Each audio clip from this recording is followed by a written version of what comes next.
Our good Samaritan drives us through softly falling snow under street lamps that have come on early.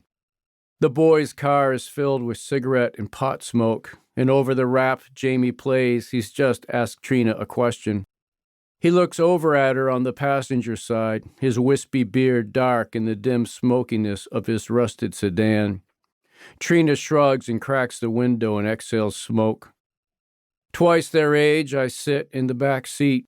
It's late in the afternoon, but already the lights are on inside the shops and restaurants we drive slowly past, both rear windows streaked with melted snow. Trina takes a deep drag off her cigarette, and she's laughing at something Jamie has just said. Behind the rapper's plaintive voice is a low percussion beat that sounds to me like bare hands on a joint compound bucket. It's almost 3 weeks from Thanksgiving, but hanging in the window of the bookstore is a Christmas wreath decorated with dozens of tiny paperbacks, and soon we're through the town center and into a neighborhood of big homes going back 200 years. Many are Greek Revival with gabled pediments and fluted columns painted white to look like marble.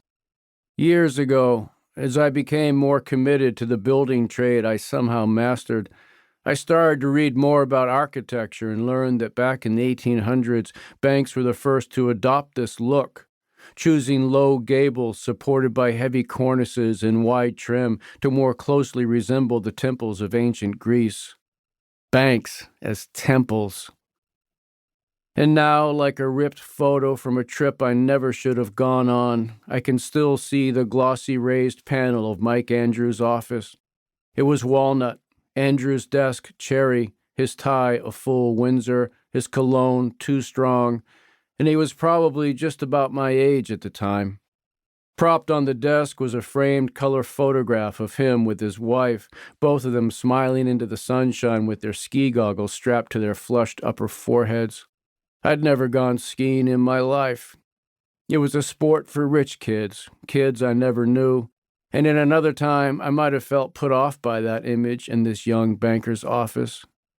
But that warm afternoon in late spring, 7,000 hard-earned dollars in my account, all of my taxes paid and up to date, I felt strangely one with him sitting across from me.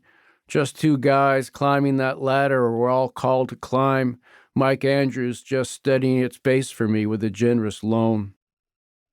But ladders can get kicked over, especially when you're on one.